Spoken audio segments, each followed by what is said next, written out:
रात? हाँ, मैंने देखा था एक औरत आई थी, आधा चेहरा बालों से ढका हुआ, लाल साड़ी पहने हुआ। पर अजीब बात ये थी, वो ट्रेन से उतरी ही नहीं थी। मतलब? मैं तो रोज ड्यूटी पर रहता हूँ बहन जी। उस रात कोई ऐसी सवारी नहीं उतरी थी। फिर भी वो अचानक रघु के पास आ गई और दोनों धुंध में गायब हो गए। मुझे उस पुरानी बस्ती जाना होगा। रमा अकेली निकल पड़ी, धुंध भरी सड़कों से होते हुए उस जगह की ओर जहां अब कोई नहीं रहता था। सिर्फ पुराने पेड़, टूटी दीवारें और ठंडी हवा में बसी एक पुरानी बदबू। रमा धीरे धीरे बस्ती के अंदर जाती है। हर घर खंडार में बदल चुका है और बीच में एक पुराना कुआं। वो एक बूढ़ी औरत को देखती है जो आग के पास बैठी है। माँ जी, यहाँ पहले कौन रहता था? बहुत लोग रहते थे बेटी, पर 20 साल पहले एक हादसा हुआ था। कौन सा हादसा? एक लड़की थी, सुधा नाम था उसका, स्टेशन पर काम करती थी। कहते हैं किसी ऑटो वाले ने उसे देर रात घर छोड़ने का वादा किया था, पर रास्ते में ऑटो पलट गया। लड़की वहीं नदी किनारे मर गई और ऑटो वाला भाग गया। रमा का चेहरा फीका पड़ जाता है। ऑटो वाले का नाम पता था? हाँ बेटी, नाम था रघु। रमा के कानों में आवाज गूंज उठी। तेरे ऑटो से 20 साल पहले मेरा खून बहा था। वो वही औरत थी, सुधा। रमा घर लौटती है। शाम का वक्त। रघु, तू उसे छोड़ क्यों नहीं देता? वो अब कभी नहीं जाएगी रमा।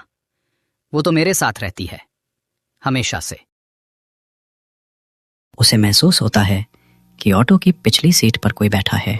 ये क्या कर दिया तूने रघु? वो आत्मा तुझे जकड़ रही है।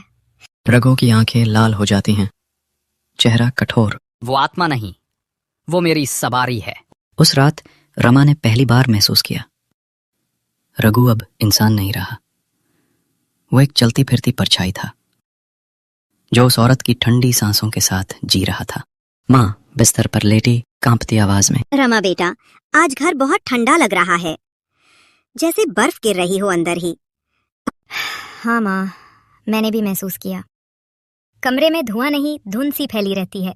अचानक पीछे के कमरे से बच्चों की हंसी सुनाई देती है। गुड्डू, पायल, क्या कर रहे हो वहाँ? रमा कमरे में जाती है। दोनों बच्चे बिस्तर पर बैठे हैं, पर आंखें खाली हैं। माँ, वो आंटी फिर आई थी। वो हमें कहानी सुना रही थी। कौन आंटी? वो वाली आंटी जो कहती है डरो मत, मैं ठंडी नहीं प्यारी हूँ। रमा के हाथ कांपने लगते हैं। रमा ने बच्चों के कमरे की खिड़की की ओर देखा।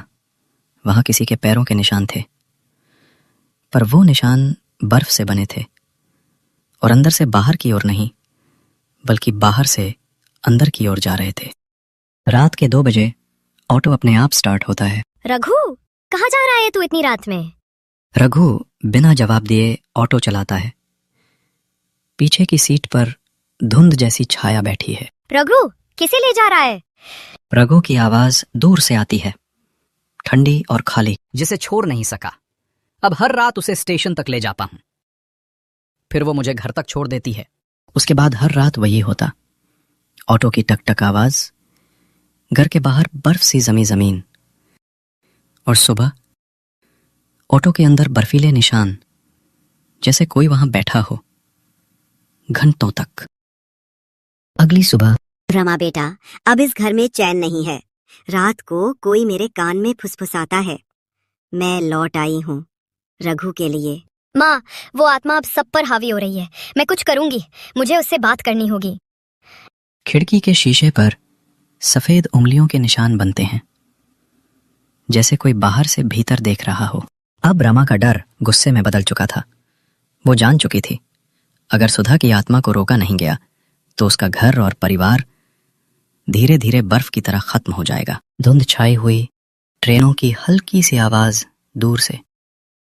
रमा अकेली चल रही थी, हाथ में लालटेन और दिल में डर और जिद दोनों। सुधा, अगर तू है तो